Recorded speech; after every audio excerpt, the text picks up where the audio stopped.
Hello, ladies and gentlemen of YouTube, and welcome to another episode of Fanalysis, Avatar The Last Airbender. I'm Ready4, this is GreyJotter91. Hello. This is Turk McGurk. Greetings, my good Hotman. And this is Antoine Bandelay. Be water, my friends. Lead us in with a summary of this excellent episode, Matt. Yeah, this is Book 2, Episode 7, is it? Zuko Alone. Indeed. And it is Zuko Alone. This is the... don't hold my feet to the fire on this. I think I'm right. It's the only episode in the series where Team Avatar isn't there or doesn't appear. I'm not sure about like Tales of Bossing, or Appa's Lost Days right now, but I'm pretty sure that they appear in that. But anyway, it's Zuko Alone, and structurally, it's sort of similar to the episode from Book 1, The Storm, where we get more of Zuko's backstory, and it actually has the same director, Lauren McMullen, as that episode as well. I did not know that. It's one of the ones where we get to dive back and fully into his backstory, as we'll see as we move forward as well. Like you say, that's my favourite thing about it, to be honest. Diving in and getting a bit more, not flavour, because we've already had plenty of that already, but more substance when it comes to specifically his mother and such. But yeah, the episode opens with well, as you'd imagine, Zuko travelling alone. He's making his way aboard Chocobo through the different areas in the Earth Kingdom. Until he comes to the battlefield, right? That's when he has the first flashback. Is there a flashback already? Like just in No, not yet. Like, Did you just call it a chocobo? We get well. Yes, we've been calling him black chocobos this entire time. which is what they are. Okay. Sorry, That's all I got was I chocobo. call it flashback. It's probably misnomer. Flash like second because it's like a single moment where he sees his mother. Oh, wait, his mom. on the Earth Yeah, Kingdom you're right. battlefield. All right, You're right. all right. When Yeah, he's sorry, like, I just dehydrated I and- thought he just jumped like to the middle of the episode for a second. Yeah, I'm no, sorry. right. Yeah. That's what I thought too. That's my bad. Yeah, this is kind of like as somebody who's like just beginning to dip their feet into like anime. Like this seems like a traditionally sort of anime-ish opening for me. Like and it's it's like sort of like the lone character tromping through like the all contemplative and I like the use of music and sound here and like the hot sun, the rickety bridge that he crosses. It's just very. You can also see like they made him His a little. cheekbones. Yeah. He's like kind of gaunt, and like he's skinny and hasn't been eaten. Yeah, you could tell like he is like starving and having a bad time here, and it's appropriate because this episode sort of takes the form of a western, and like this is sort of providing us with an opening into that scenario, and I also really like the foreshadowing that I'm not sure I actually ever noticed before, but that couple that he thinks about stealing the food from. Like they're the ones that show up again in the Serpent's Pass. Yes. Yin. Yeah. I think Yin, and I don't remember the guy, but yeah, Yin. I just remember Hope. Yeah, Hope. But I don't think I ever noticed that before. But that's them, and it shows some character growth because Zuko has been thieving and stealing this whole season, and this is the first time he doesn't do that, even though he's starting. Yeah. But important as well, he also doesn't ask, if he could share it with them. It's kind of a part of his pride problem. He definitely doesn't stand by and just raid them and steal their food because he's not evil for one, but also he's not that far fallen in this moment. But yeah, he doesn't reach out that hand and ask for help when they would probably been quite willing to share a small portion. It would have been his problem at least partially solved. But he can't make that step. It's interesting because leading into that, when he actually gets to the village, was there anything you want to talk about before that? No, that's the next thing. Aside from that flashback of his mother, we're going to get the intro to the idea of him having these moments of reminiscence throughout the episode. Mm-hmm. Yeah. So he's trying to buy like a bag of feed for the chocobo or whatever it's really called. Ostrich horse. Chocobo. Ostrich horse. And he also wants to get something hot to eat and some water. And the guy looks at what he's got and he's like, you don't have enough money for a hot meal, but I can get you 2 bags of feed. And I never thought about it this way before, but something about the way that Zuko nods his head makes me think, is the implication that he's resigning himself to eating that? I imagine he has nothing else. That's what I thought. It was like, yeah, okay. I never thought of that actually. Yeah, me neither. Like I just thought, I'll take what I can get. Like I'll feed my horse longer, but no, it's like I can't afford a hot meal. I'll eat that, and like it's interesting because we're like sort of dovetailing off the point you made about his pride, Callan, that like he is. He's reduced to this. Like he's Prince. He's he's perfectly. He'll take the rough edges of life. He will eat that feed, and he won't. Just turn his nose up at it as much as he wouldn't enjoy it, of course. But it's just that connection with other people. It's when it's about acknowledging personal weakness to others, that it becomes a problem. He's perfectly happy to do it on his own. Again, Zuko alone is the perfect title for this episode. But yeah, just that moment of having, accepting the fact that, okay, this is not enough. You would have thought maybe he'd go, okay, do you have any bread or something? Just like a cold meal. But yeah, he's not always the most imaginative of Zuko. I think too is a shanty town as well. You can tell they don't have that many resources. But I mean, even in his time of desperation, Zuko's not about to ask, get desperate and be like, oh, anything, give me anything. Yeah, precisely. He's Zuko. Yeah, it's one of his primary weaknesses at this stage in his life. But yeah, we encounter the arseholes, the Earth Kingdom arseholes that are just standing around doing nothing with their lives. I liked hearing Spider Snake Eyes. That was funny, and having the five dots. Oh, Spider Snake Eyes. Yeah, it's a funny Avatar joke. Yeah, I like the idea of that. It was very cool. It was a nice blend of between the usual animal shtick we've got going on with the world, and also just real life Snake Eyes. Very cool. I already forgot exactly what the kid does to anger them. I know that Zuko covers their head. He throws eggs. Yeah. Oh. But what I took away from this scene was the guy says something like he sort of threatens Zuko, or like there's sort of like a standoff moment, and they kind of back down from it. I like how well his line mirrors with what Ozai will later say, because he says something like, be careful, stranger, the penalty for staying is steeper than you can afford. And Ozai later goes, the penalty, banishment is far too merciful a penalty for treason. Mm-hmm. So he's like, do I stay here? Do I go home? Or what? It's sort of like be a cop between a rock and a hard place, for Zuko, as always. Yeah, no, there's a lot of parallels between those two in this episode and the next as well. I always remember his line. Maybe a chicken flew over. Yeah, and the other guy starts laughing. Yeah, it's such a natural moment. It's like, wait, no, shouldn't be laughing. So I like you, kid, even though he doesn't. But yeah, the kind of leads to the introduction of the kid Lee, because there are a million Lees, who thanks him for never ratting him, and leads him to his house where he can feed the chocobo, because he loses the seed to the soldiers who take it away. I say soldiers, as the family themselves introduce them as. They take the food away, and so he goes to replenish that by way of thanks. And we meet the family. Lee's mother is Wonder Woman. Did anyone else realise that? No. What? Wonder Woman from what? Oh shit! Yeah, from the animated series.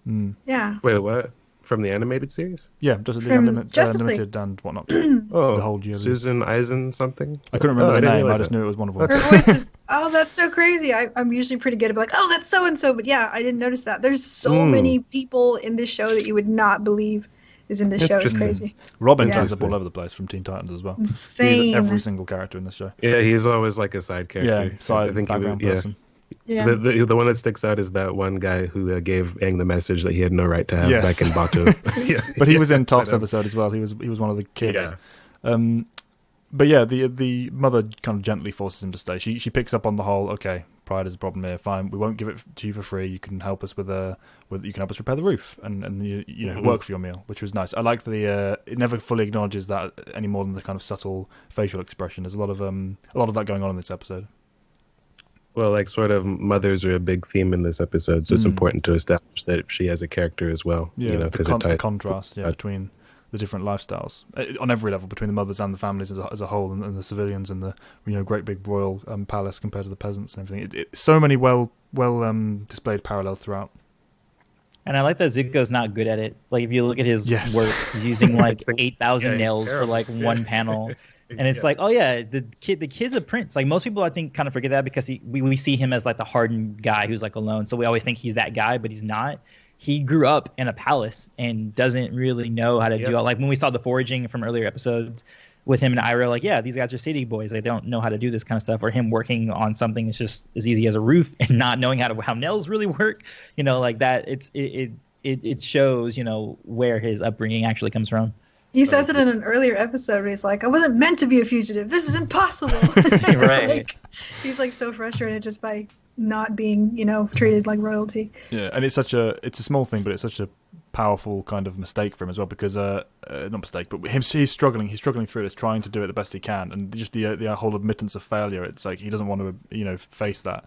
It's if someone had commented that wasn't the kid, saying that you've done a terrible job of that, he would have felt great shame from it, even though he knows he's not supposed to know how to do this. He's always faced with stuff like that, and it goes back to Zuko's constant, ever-present struggle throughout the entire series.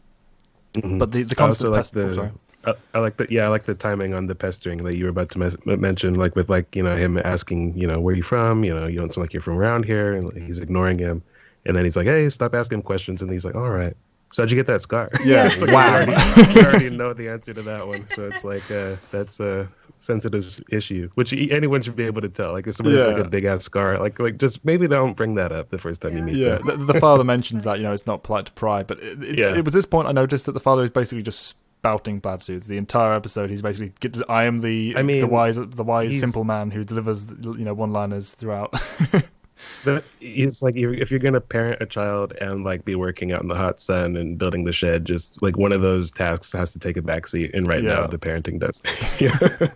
No, of course, but I just mean like the actual lines he's delivering, the way he says it. As a man, a man's past is his own, and it's very archetypal for that kind of character. It just stands out given the rest. Precisely. It's the fact that it's just this random guy. Yeah, and then we have like one of my favorite transitions in the whole show, like when it, like he's hammering and like he's thinking about his past, and it shows Ursa's fingertips in the water as she calls the ducks to her. I love that. Yes, I love that part. First proper flashback, and we get the turtle duck scene. We've been dying to talk about this and beyond. Yeah, he shows his mom, like, hey, Mom, you want to see how Azula feeds a turtle duck? And he just, like, slams a rock into, like, one of them. That's hilarious. I think it's a whole piece of bread. I think that's what it was. Not a it was bread. Not as vicious as a rock. Yeah, but it was bread. I thought it was rock. That's my mistake. Then I thought rock too because of the way it clunks straight into it. But bread makes more sense. Bread, I think because they were feeding them. Yeah, that's so. Right? Bread makes more. Yeah, it definitely makes more sense like that. It's definitely for sure. Yeah, but it's one hell of a clunk. That's all. And she's like, why would you do that? And I like that she's not admonishing him too harshly because she knows why it's coming from. All of. We were talking about earlier about in previous episodes. I mean, we haven't got to Azula yet, but this is Azula's influence on Zuko in this little scene. Azula is just fucking evil. And I love seeing Ursa just every time like Azula does something, just goes like, "What is wrong with that child? Who is? How did I birth this? Yeah. And who did this person come from?" That's what I love about. That's my favorite thing about Ursa is just her appearance because she looks just like Azula, and so you can see what Azula should be, including her nails. Yeah, yeah. It's like to an extent, Zuko looks a lot like his father as well, but not quite. He's not grown into that. He's still a teenager, so he doesn't look just like him. It's not carbon copy, but that is just an adult Azula when you look at Ursa, and she's so sweet and charming and nice, and everything Azula. The complete opposite of and she struggles with Azula, bless her. Just like, what is wrong with that child? But that we get drip fed little moments. With a crazy co-parent, Yeah, it's a tough life being princess. It's one of those. Like throughout the episode, we get drip fed all the different details about that and how Ursa reacts. But it's present throughout the episode. Azula's early Azula-ring, and how that is basically all she is at this point in her life, and all that she is. From what we know in the present as well. Really, at this point in the series, she's a sad child. Who Azula? Well, yeah, sad from our perspective. Sorry, she's perfectly content to do her Azula ways. She at the time. herself is not sad, but it's sad to behold. Sad about. I see what you're saying.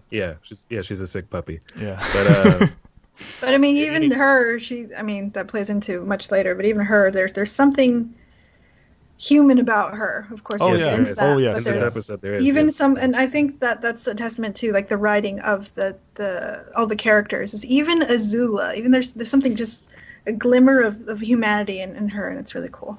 Yeah, we've had this conversation before. There's a little bit of it even in this episode. Yes, I didn't catch what either of you said. Could one of you guys go? Sorry, you go again, Matt. I said there's some of that even in this episode. Like you can see like there's human moment. Like there's a part where there's a transition and it cuts to Azula like playfully chasing after Zuko. Like they're just playing tag. Like hey, they're not for a minute there. Like maybe if it was a hike, this could have gone differently. I'm what we said about it before. I'm one of those people who think there is a glimmer of hope for her, even in the end. She's deeply flawed and definitely not normal. But I feel like she could have been redeemed if the right circumstances. Same. Post series. She needs heavy hope treatment for her.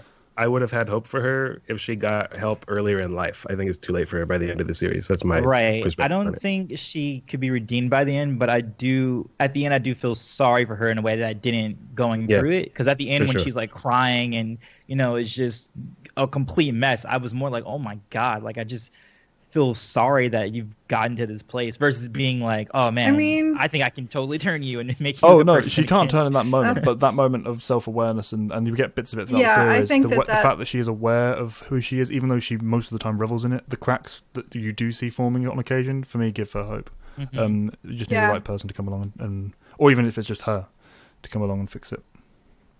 I agree. That's like a hell of a task, but it would not be easy and it would not be likely. But I'm just saying, I think it's possible. I'm like, well, she's part of the problem. Ursa's part of the problem. That's the thing. It's as we know later on. But anyway, we're getting way ahead of ourselves there.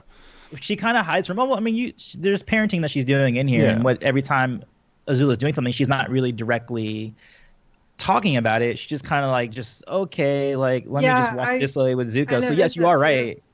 Yeah, you are right to say that Ursa is part of the problem because she's not addressing it. She's just kind of hiding herself, and she's putting blinders onto it. Yeah, the main Ursa has. Oops, sorry, Matt. I don't think Ursa has the kind of authority that a mom would normally. She lives with Ozai. Like, this is Ozai's house. You know what I mean? Like this is. You can see that he's the one governing things in this relationship. Or I don't think. She does get firm with her later, though. To have children. She gets firm with her later, though. She's like, "Young lady, not another word," and then she runs off. Azula's like, "It's time we just have runs a chat." off. Because when it comes to things like decorum or whatever, Ozai doesn't give a shit. Like when it comes to conduct or whatever, all he cares about is using them, or Azula specifically as tools. It's very clear who Azula spends most of her time with, Definitely, and that's the driving kind of misalignment. But I think the thing that gives her the most hope is the fact that she heard her mother saying, and probably more than once heard her say, what is wrong with that child. She heard and felt that, and that to me gives her hope, because that clearly leaves a lasting impact, as we know from later on in the series. Well, she knows that she's Ozai's favorite because she's a prodigy and she's everything that he wants her to be. But she knows that her mom prefers Zuko because Zuko's, kind-hearted and gentle and not a freaking monster. I think that whole thing has less to do with anything she heard Ursa say in this episode or any other time, and just the fact that the bond that she has with Zuko is not one that Azula shares with her.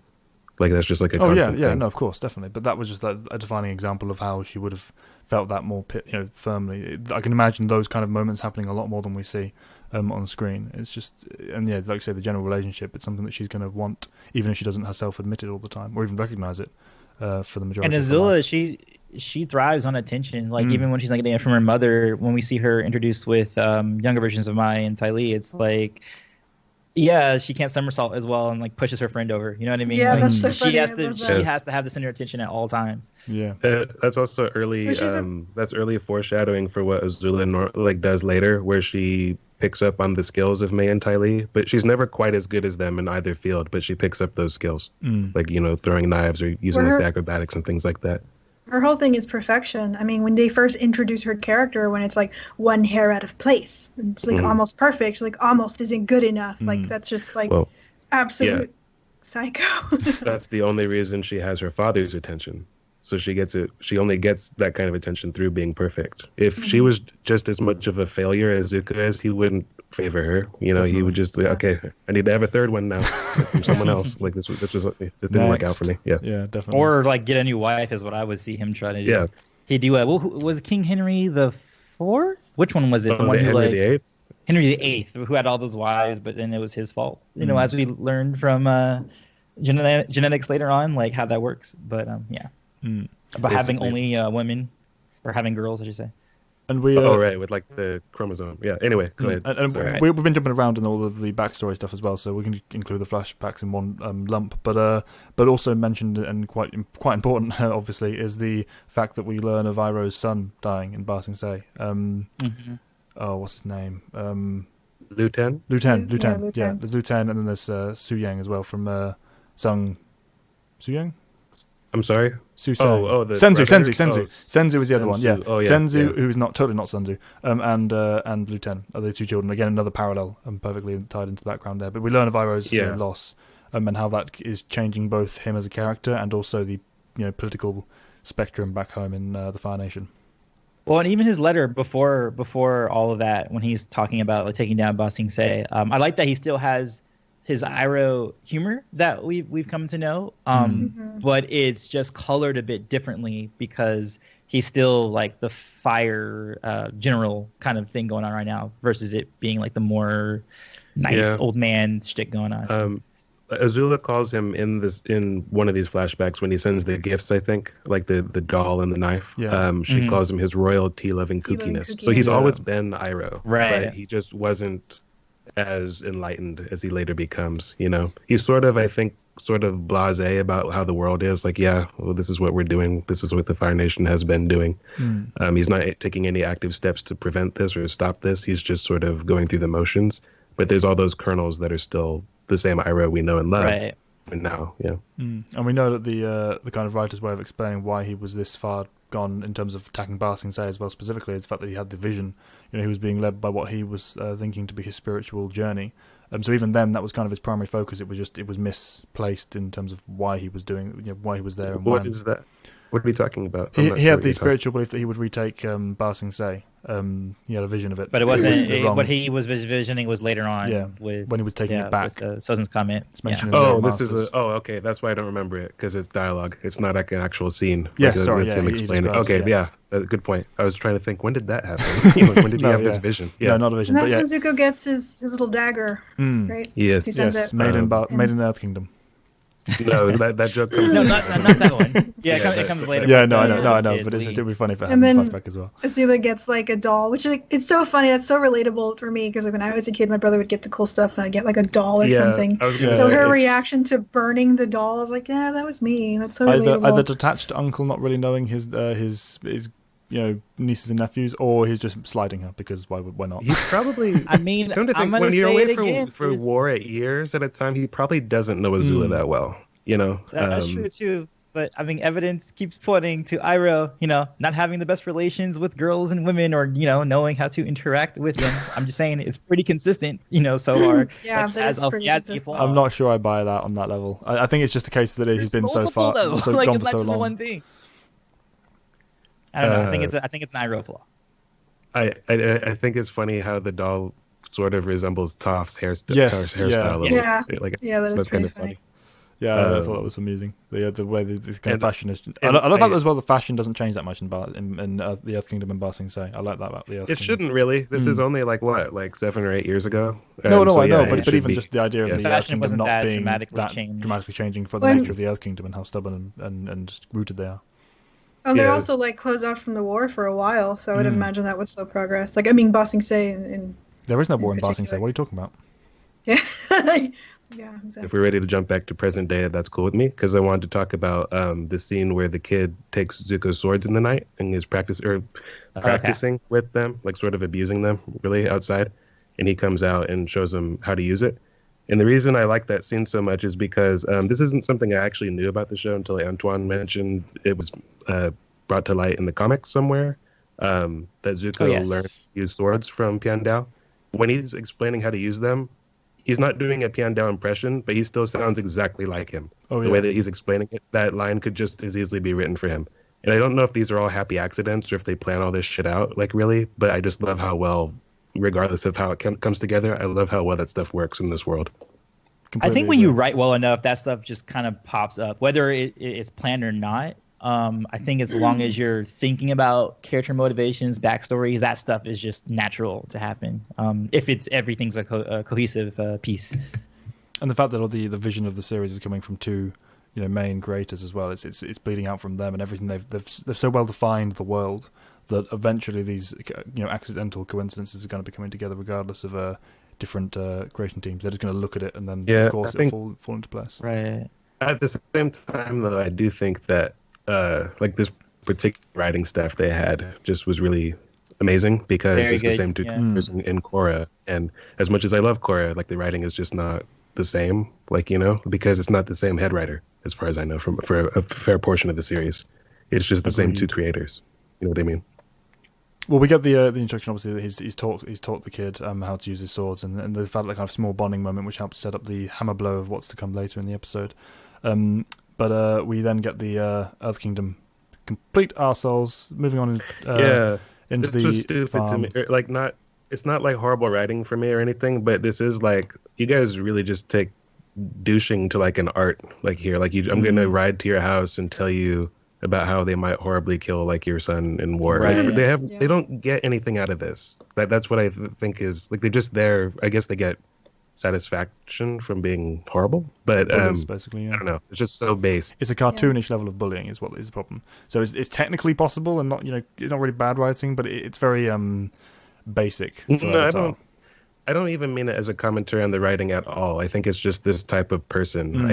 I think is ridiculous. Like because this type of person does exist. Completely agree. Yeah, no, it's ridiculous.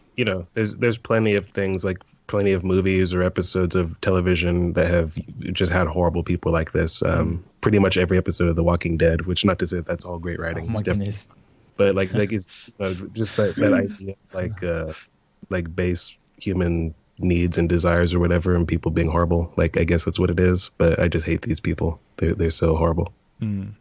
But Zuko intercedes and stops them from going too far with this, as the father kind of completely understandably takes issue with them just mocking his son and his fate.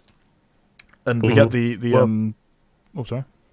I was just going to say, I don't know if that's exactly what happened, but just the idea that could be what happens is also very dark and grim for a kid show. Oh, yeah. That they're going to put you in Fire Nation, uniforms and put you on the front lines and have your own people take you out. That's terrible, Yeah, because you could think, well, why don't they just earthbend and prove it? But they're not all earthbenders. They're going to be standard soldiers. Right. So they're, it's really harsh. And earthbenders are even not if going to go, are going to be treating the enemy gently. It's the front lines too, and even if they were, like, they might just look at that as like a traitor who like turned, coats. You know what I mean? Is this the first time that we're really seeing like these sort of like gentle moments with Zuko? Like actually, like he's like bonding with this kid. He's like sticking up for this family. Not the first time, but it's one of the more significant examples. That's for sure. I think like it's certainly the most pronounced so far. Yes, it is. From all of book one, him just being like this sort of like evil little trying to capture the Avatar any means necessary, and then like the beginning. And being like, nah, Uncle, bye, stealing the ostrich horse, like all that stuff. And now it's like, this is Zuko. This is weird. I've never seen this kind of Zuko. It's good for, like, they definitely needed to do it now, because in this book, he hasn't really been doing much. He's just sort of been floundering, and he hasn't really been doing much that has been heroic in particular, which they needed to do as well. That's no flaw. I'm not saying you are saying that, but this is the important moment where they have to hammer in some form of impetus and agency in his story, because this is he's taking the first step on his journey. Zuko alone, he's taking his first step on that journey and moving from, as you said, Matt, floundering to this kind of action against what he perceives as some injustice in the world. It's important to define that, and paired so well with his past. Again, we get significance in every moment. This moment specifically, we already mentioned about the parallels between the two sons, but the talk of Senzu and the reaction that the father is giving is what triggers one of the flashbacks that leads into his looking at his past and remembering Iroh's loss. So everything has meaning for him. This small encounter in the middle of the Earth Kingdom, middle of nowhere, is it makes sense that he's thinking about this stuff now, because it all has close parallels and contrast to his own past and where he came from. He's not just saving some random people, he's saving some people that have some emotional attachment to him or significance to him. But they're still random people. Yeah. Oh yeah, not that's why he's doing it, but it adds to the narrative, not his own personal choice. Yeah, no, of course. But I think that's interesting too, because again, we're seeing this contrast in character from Zuko book 1, even early book 2 Zuko, to now. He's got no one to impress. He doesn't have Fire Nation guard or servants. He doesn't have his uncle. This is him being himself, I think, in his like purest form. So I think that's interesting. Is like he's at his core. He's not evil. He's not Azula. Yeah. He's not Ozai. It's so cool. You guys are both right, because like what he's doing is like he's like the way she said that he's like sort of letting himself emerge for like the first time in a long time, like a really long time. It's not that in these are very much like random people, but like the thing that allows him to care about them, as Callan said, like grow to care for him, is he's able to see himself in them. That's what that's what the purpose of the flashbacks is, because you could just distill this down to like this is like the story of like Zuko's mom, but it's really the story about like how this war tore that family apart, and it tore this one apart as well. You know what I mean? We have like the loss of the cousin, we have the loss of this kid's brother, or capture, whatever. Zuko loses his mom, like Iroh's floundering after like his failure at Ba Sing Se. You've got stuff with like the father, Ozai, that we'll get into. But that's really like one of the themes of it, is like the impact of the war on Zuko's family, and how even though he's a high prince or whatever, he can see it in this lowly Earth Kingdom family as well. Absolutely. And him being able to relate to that is what makes him such a great hero, like later on, and like the perfect absolutely. Because a perfect Fire Lord too. Because I mean, he's showing compassion. Yeah. It's not just like it's not just empathy. I mean, just like he relates to it and he understands and he feels it on another level. But he has the willingness to do something about it. Like in his personality, he does something about it instead of just being, oh man, I know how that feels. That sucks. Bye. Thanks for everything. He has the willingness and the ability to do something about it. And he does, and so that's what, that makes him a good Fire Lord for sure. And tying his character to the narrative in this specific episode the way they do, it makes sense that that's all coming out here. We haven't seen this before because the exact mix of situation and significance for him personally hasn't yet come about. I mean, it all builds up to the climax of the episode. We'll get to in a bit with his mother's line and the Simba moment from Mufasa. It's all wrapped together. Oh, it builds up to that, and it's what makes it such a good episode. It's not just, it could have been, and in some ways is, just a random happenstance that triggers this kind of resolve in him, but they tie it so perfectly to his past that it builds into this great sweeping narrative as it did in the same way it did with The Storm, as Matt said at the head of the episode. It's so artfully done. Yeah, it's the same director. I'm going to check after we're done here and see if it's also the same writer, because I'm curious about that now. I wouldn't be surprised. It's tied together all in a very, very similar way. But yeah, he sends the Earth Kingdom soldiers away, and leaves Lee his knife as he departs the farm himself, because he's not going to stay. As much as he's willing to help these people, he's not planting roots yet. That's not who he is for a long time to come. And we get the flashback talking to where he's talking to Azula about Iroh returning post his son's death. Yeah, and the discussion. He's like playing with his knife, right? And she's like, "You're not even good." It's like, he will be though. Like, he will be good with the swords. Put an apple on your head. Yeah. That's a very soccer moment. Even the pose when he's like, "Oh," then we'll find out. It was a very soccer moment for me. It's like, oh, Zuko used to not be this brooding, I must find my honor. I also person.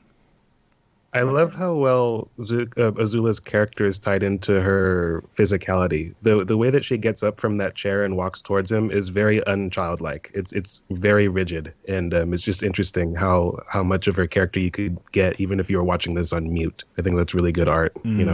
Oh yeah, the way she's moving around, the way she kind of spirals around the pillar, and just leaning against things. She's reveling in her swattishness at this point. It's just classic Azula at this stage. Azulas basically, and throughout the entirety of these flashbacks. Always lies. Yes, and to the point where he has a mantra for it. It's later on in the episode, obviously not this flashback specifically, but Azula always lies. Azula always lies. He has a mantra for how often she does this, just to kind of keep his head on straight. Crazy.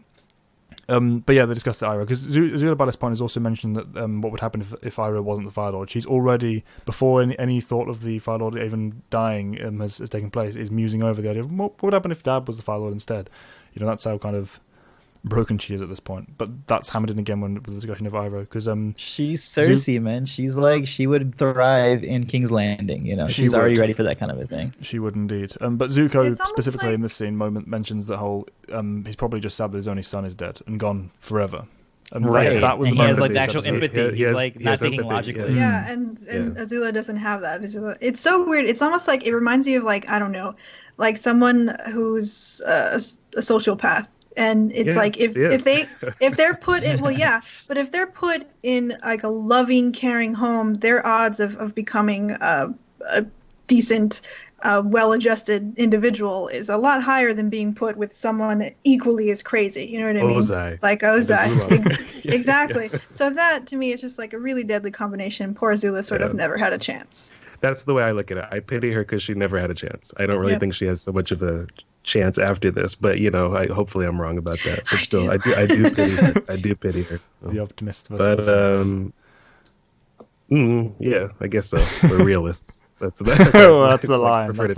That's the line where we have to work out where it is. I'm personally, I could go both ways, obviously, on it, but I lean more towards her having a chance, just because of her own self-awareness, to whatever limited degree it is. But yeah. So this is like when they get called for an audience in front of Grandpa, right? Yes. They go to give a demonstration. Well, Ozai gives this quote-unquote demonstration of his line to kind of hammer in the point. Perfectly animating once again Zuko's struggle. I mean, it's highlighted by the mother immediately afterwards, but even before that point, we see that he's struggling, gets back up and faces the struggle again, and then immediately fails. You went straight into that. I failed. I love the the music when Azula did hers. Like it was like it reminded me of the fight between Zhao and Zuko way back in Southern Air Temple, like during their Agni Kai. It was like that sort of drum, like percussion thing. And then you get to Zuko, poor Zuko, who's like is completely awkwardly silent. This is like actively hard to watch. It's so uncomfortable. Mm-hmm. And yeah, it is actually hard to watch. You're very right. Poor baby. Yeah. But no, and it's funny. I quote that all the time. Like, oh, I failed. Yeah. It's like, no, I loved watching you. Yeah, and the mother being the quintessential mother, because he was right. He did epically fail there. That was a mess up. But she's not going to say that because she cares about him, and this is the difference between him and Azula. She wouldn't give that same. She wouldn't reach out that hand to Azula in the same way, which is part of her problem. It's also as a small detail. It's just funny to me. Is like when like Ozai is bragging about how awesome Azula is, and she shows that she's awesome, and then Zuko gets up and fails.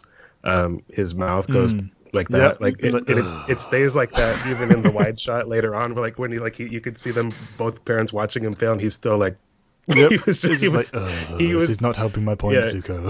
I'm trying to make a point here. Incessantly embarrassed throughout the whole thing, and he couldn't stop it because it would look stupid. Like, I'll just have to let him expose himself. I don't want to hide this anymore. But yeah, it's funny to me. Yeah, and Grandpa Azulong, who is he's never quite clear on how far gone he is. I get the impression he's not quite an Ozai. He's no Zuko either. But he's to me he's like. He's evil without the crazy, if you get what I mean. I disagree completely. Like, I think that he's so over the top here. Like, his solution to "you're out of line" is you have to kill your son. And as we find out later, that isn't a lie. Azula always lies. She was telling the truth when she said that, as we find out in book 3. But the whole outrage of this, you would have me kill my son's, you would have me disown my son after he's just lost his own. Like, why would he care about that if it wasn't? If it wasn't some form of... He loves Iroh and is still crazy. I'm saying he's crazy. I disagree that you're saying he's evil without I think he's mentally evil, don't get me wrong. I just think that it's not like the unbalanced, insane Ozai craziness. Because Ozai is clearly unbalanced at the end. Whereas with Azulong, for me, it was just kind of, okay, you're just evil dictating maniac, if you know what I mean. I don't know, I'm not wording it well, but just there seems to be a different edge to Ozai. I think we're hung up on the word crazy here. I think he's off his rocker. You think he is in a completely different way, I think. Yeah. We get the demonstration scene, and Zuko and Azula hang back to kind of watch the result of this request, because basically the entire point of this demonstration was for Ozai to make the case that you should pass make me heir apparent, basically make me the heir to the throne, because Iroh is broken and also heirless. That doesn't go so well. Azulong decides that he's going to have Zuko be killed by his father, because that's the reasonable reaction. Even before that, even that declaration, when like they are both shocked at whatever is happening, we're seeing off screen. Like I didn't really understand what was happening there. Like was Ozai being burnt, or like? I said this years ago to Callum, like way before we started doing Fanalysis stuff, that I always thought that the reason they hid the Fire Lord's face is because he had a scar like Zuko. But then we find out that that's not the case. Right, exactly. Yeah, So I always thought when and that's why he gave him a scar. But it's like, it's like, what? What is this? What's happening off screen right now? What do you think that would have been a good decision, like a better decision to have it that way? Do you reckon, or would that be too on the nose? Not necessarily an eye scar, but like a scar somewhere. Yeah, it's just what I expected. I don't think it would have been poor or better. It just would have been a thing. But I definitely agree with sending that signal for sure. I never personally felt it, but looking back, you're absolutely right in the way it was framed. But it's still bizarre because it's like, what did he do? Like we never saw the repercussions of it. Yeah, especially going back to the days when this was airing one new episode per week. That and people would speculate on what was going on, or like, and Ozai wasn't like somebody we knew much about, and still to a degree, even after the series is done. But yeah, that was like a thing. It was like everyone was going, what? What was going on there? What did he do? And also that Azula always lies. It was caught until like the day of Black Sun, until we find out what really did go on between Azula and Ozai in there. And we find out that he wasn't, like, Azula's not lying about that. That is what Azula told him to do, was to kill your firstborn. So it would seem that sort of like reciprocal, like, abuse, like from the father to the son would like carry down. Like that's kind of where the reason why I had the same expectation as what Antoine was describing earlier, when the fire flares, we're not sure what happened there. It's just a scene transition.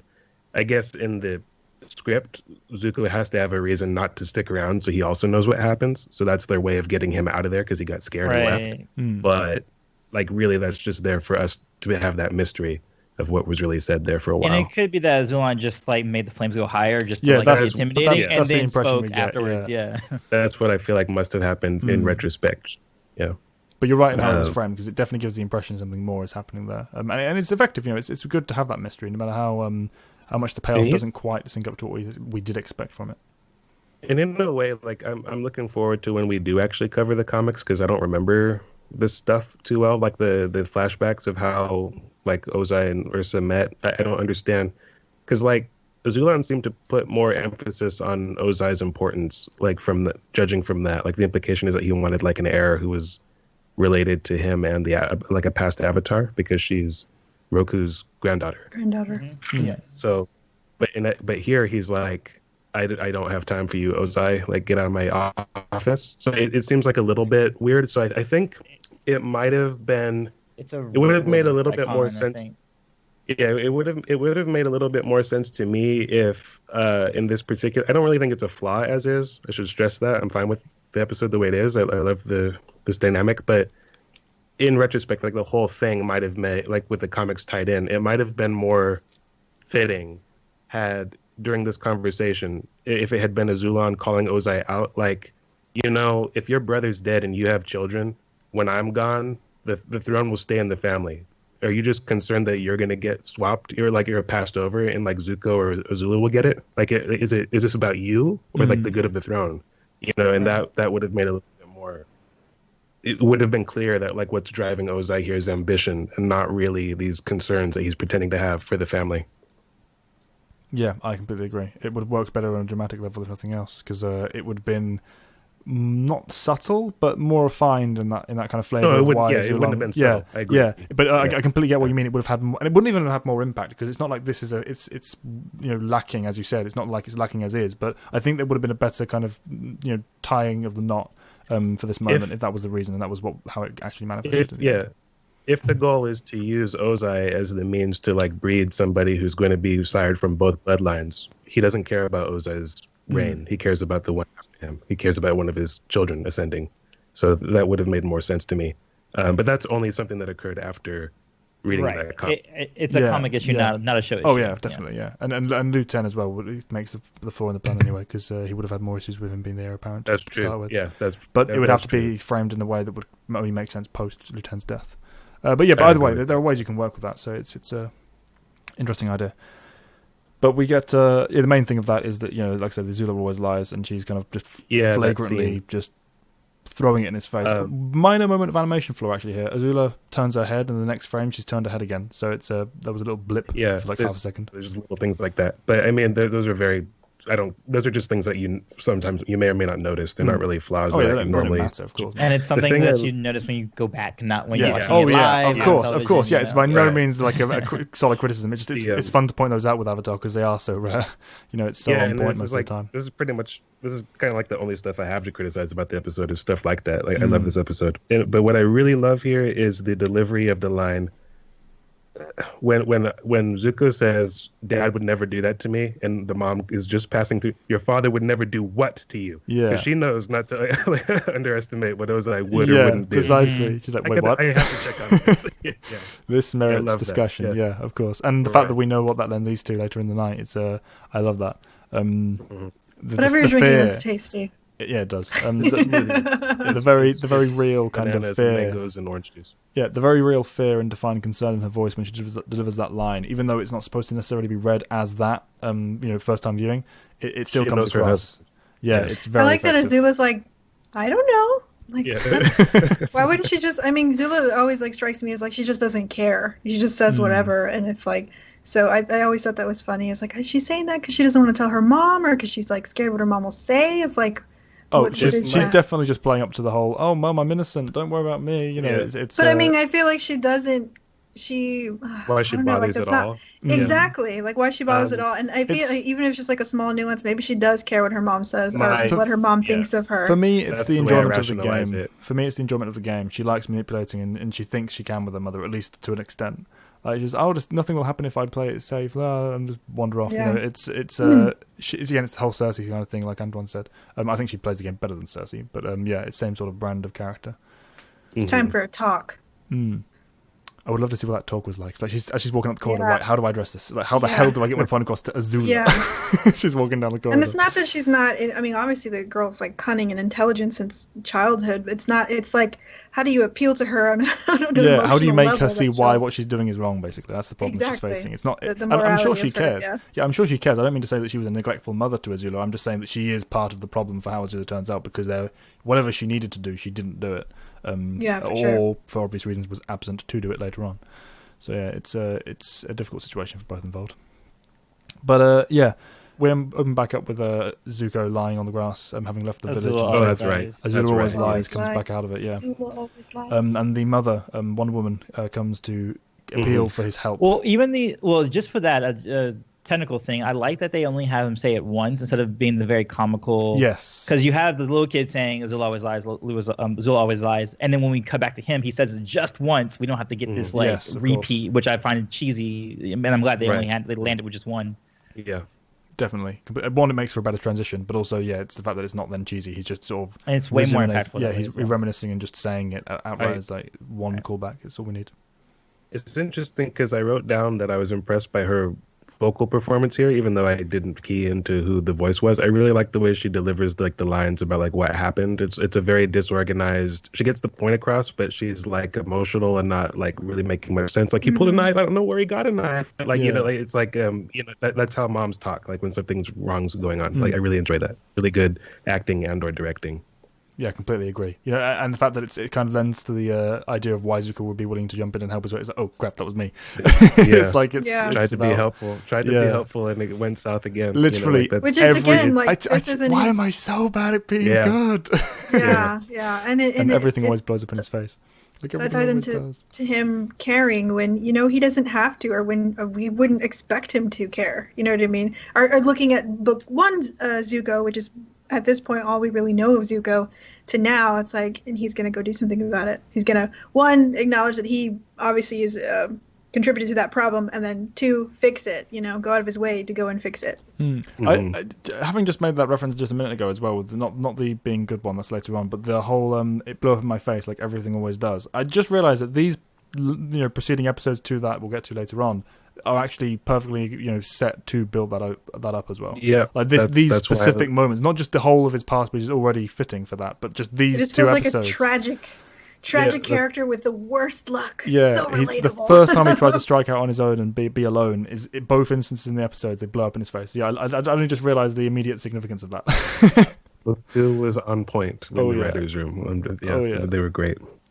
But he agrees to help the mother, who he understandably is slightly responsible for this problem, and joins her chasing back to the village, and we get the Western, fight, right? Yeah, I think I really like the choreography here and the animation quality, but I think I'm right.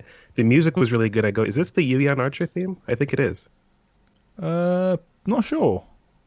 Oh, I don't remember the music. I'll be honest, I was focusing more on the animation for this moment. I like the individual moments where the fight is really cool. Yeah, the second stooge when he runs up, just before he runs up, he shakes his head and is like, and psychs himself before he jumps in and charges. Apologies for that. That's my phone again. Charging into face Zuko. That he's kind of, the shake of his head was really well animated and really nicely natural, and like it felt real that moment because he's just seen his friend be completely taken out. With casual ease, and also Mjolnir bending. Mjolnir earth bending, just whamming and throwing. The style of it was very cool. Oh, really? What is Mjolnir? What is that? First of all, Thor's hammer. That's Thor's hammer. Okay. I was like, what? Yeah. Secondly, I can't believe that's the end of your comment. I was expecting, wildly impractical. Why would you use like hammers? I wrote down, okay, Callan rant ensuing. Yeah. Dude, okay. You brought up the hammers. Stylistically, I enjoy it. I completely agree that it's completely impractical. There's no point to it, no advantage else unless you really suck and you just need. I don't even feel that way. That's just what I thought you were going to say. Also, two hammers make no sense. Two swords makes no sense, but two hammers is just impossibly terrible under the any ones who make the most circumstances. sense here are his little lackeys who have the spears, because spears are the best weapon for majority of situations. Yeah, even though they suck with them, except for close quarters, but that's usually not the case. Indeed, it's why it baffles me that the bloody the Unsullied use them in Game of Thrones in the siege fight. The way they use them is it's ridiculous. But anyway. The animation in this is in particular very, very good, because we've been seeing a lot of bending fights, but for the opening of this, it's all hand in hand, and it's the first time we actually really get to see it in the Avatar style, and they're doing it really, really well. I know we always talk about how great Legend of Korra choreography is, but there are pockets of very, very good stuff in Airbender in particular, and this is one of those situations. That was no question. Literally the thing that got me into Airbender is seeing one of the fight scenes and being like, oh yeah, okay, I'll give the show a try. I really enjoy the just Zuko. Like, he is a badass, but oftentimes he's like working hard, or like he's at a disadvantage. Like, it's nice to see him like kind of running the show to start off. Yeah, it gets to be a straight badass. Running the show, but then immediately struggling as well when the earthbending comes out, because he's he's trying not to use his fire at this point, for obvious reasons. Yes, like he's handicapping himself. Yeah, like I think he would have taken an early advantage anyway if he had just been going all out, but he was trying not to reveal that he's a firebender. Oh yeah, for sure. I think it's it's one of the only times that we actually see him do that. He does do it later against Jet, of course. I love that fight. You know, he normally doesn't do this. I think he hasn't done this since being in the Blue Spirit costume, like, because there's usually no call to. Yeah, he's just trying not to out himself as a firebender. Yeah, and I like how perfectly it's tied again to the narrative of his character as well, because he doesn't reveal himself until, one, he's struggling. So it's not a moment of weakness, but it's a moment of revelation, because it's attached to her mother and saying, remember, Simba, who you are, and just blast a flame. It's a revelation of himself accepting his role and who he is, and letting him define that, and even though it makes it's not the wisest thing in that specific situation, it's who he is, and he's just and people have to deal with it. I like that kind of character moment for him. Mm-hmm. It's interesting because it's. Oh, sorry. Oh, she says, "Never forget who you are." That's what she says. Yeah. No matter what happens, never forget who you are. Oh, I love that moment. It's really interesting, though. Like, I think on some level, when you mentioned Callan, like it's not like the wisest thing to do in this moment, like make this speech or whatever. You know what I mean?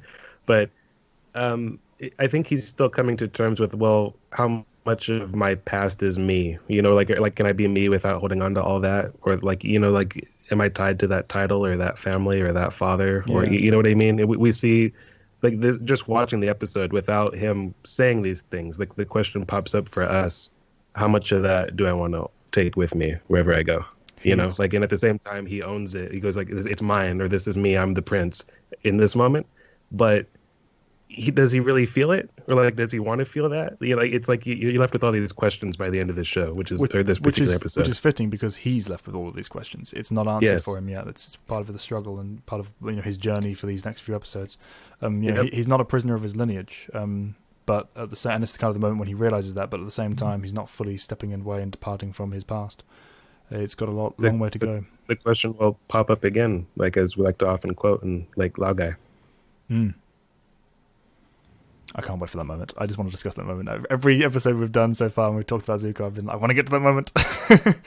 It's like so true to life, that moment. Yeah. I'm like, I ask myself that when I'm struggling. Yeah, it's one of Iroh's greatest moments, if not the greatest. But yeah, we get the fight, and again, obviously, the rejection of the idea of what he's supposed to be, and instead finding who he will decide to be moving forward. Well, before the rejection, I just want to take a moment to talk about how orgasmic the first shot of the fight is, with him avoiding the spear, jabbing him with the end of the hilt, and then what they do is they cut in front of him, and they have this perfectly framed piece where they have the town's roofs diverging into him, and then he's filling up that middle spot with his sword being like another counter line. A lot of very good line work going on there, and then him putting it away like that.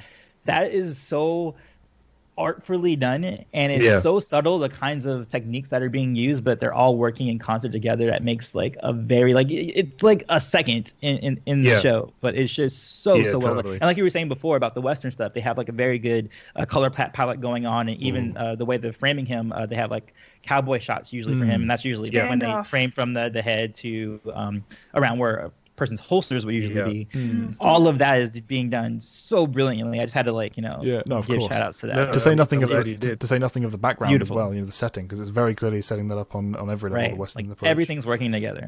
See, and it's easy to go, oh, great animation or good camera work or good music, but like it's all these things, it's like all that went into like that one moment of the episode. Right. And I wanted to explain it so that we aren't just saying like vaguely, of course, great animation. Of course, explaining why it's great, it's for me the fact that it's as you said, it's tied in so perfectly with the movements that are being made. It's not just a case of this is a great shot. It's this is a shot that works and complements the actual physical movement of the characters. So perfect. But we get the conclusion of the fight, and he's revealed himself at this point. He goes to retrieve the knife for Lee. I want to say something real quick about that point, not to keep interrupting you. I'm sorry, but it's like I think it's the only time in the whole series that he actually uses his swords in conjunction with his bending, which he should do more often. Yeah, he should do more often because that was really cool. Especially when he's running into like Azula every now and then. It's like maybe that wouldn't help, but maybe try. Just try. It would be very cool. I love the heat at the end when it's kind of sizzling off the end of the blade and it's just cooling in the air after the fire breath or fire blast. It's very cool. But he tries to return the knife to Lee because he's still feels this connection with the kid at this point. And he turns away because as you can expect, this village is a village that has lost so much to the Fire Nation, and to have the prince or the outcast prince, as the guy points out. They go from rooting him on to his own father, burned and disowned him. That's the same guy who was like, give him a left, a left. It's not a fist fight. The left sword, don't he? I love that moment. It's funny. That's classic Avatar humor for me. But I agree with that. But the rejection of the village and how he kind of takes it on the chin and just says, "This is yours. Okay, fine. I'll take it with me." Does he pick up? Does he take the knife or does he leave it? I feel like he takes it. No, he takes it. Leaves it. Oh, he leaves it. Okay. Yeah, he leaves it. I can't recall whether it ever comes up again. Are we talking about Lee? No, I hate you. No. I mean, as in Zuko. Does Zuko pick it up? Does it come up again? Do we ever see it? I don't know. I don't think I ever see it again. I can't recall. I think he keeps it, but I don't remember ever seeing it again. But either way, it's rejected by the kid and they turn away. And the mother as well. They're not one step further. She's immediately on guard. And it's just to see that kind of tone presented at the end of the episode. It's very, very poignant for the way the Fire Nation is, perceived. And as from the audience perspective, it's like you feel so bad for Zuko because it's like he has no place anywhere, It's like he helps these people. He's not necessarily like evil Fire Nation. He's willing to do something good for people in need, but those people also hate him because he's Fire Nation. Oh yeah. So it's like poor Zuko has no place. How it's very again the title is very fitting. Zuko alone. It's like. And I think he's realizing that too, is that even if he does achieve his goal of, capturing Aang, he's like, what am I going back to? He's really starting to feel that, like actively. The idea is implanted in his head. Oh, he actually, well, not to get like into spoilers, but that the topic of him being spending time in the Earth Kingdom and seeing what they actually think of the Fire Nation plays into a conversation he has later with someone.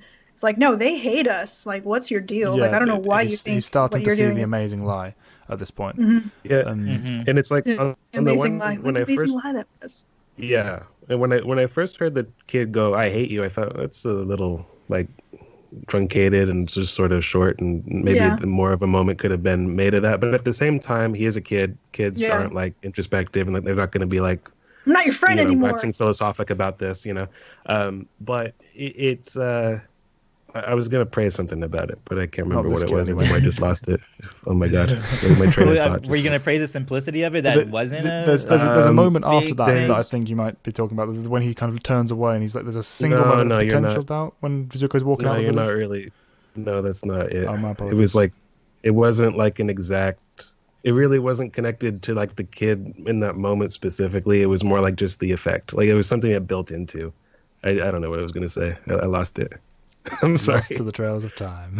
No worries. Yeah. But I like the moment when he's leaving the village, for the final shot where Zuko's sort of walking out on the ostrich horse, Chocobo, when the kid turns to the side and kind of looks. You don't really see what he's thinking, but he's thinking. I like that we get to see that from him because it's not just about I hate you and that's it. There's something more to this for that kid's journey in the future. Not that we ever know what it is.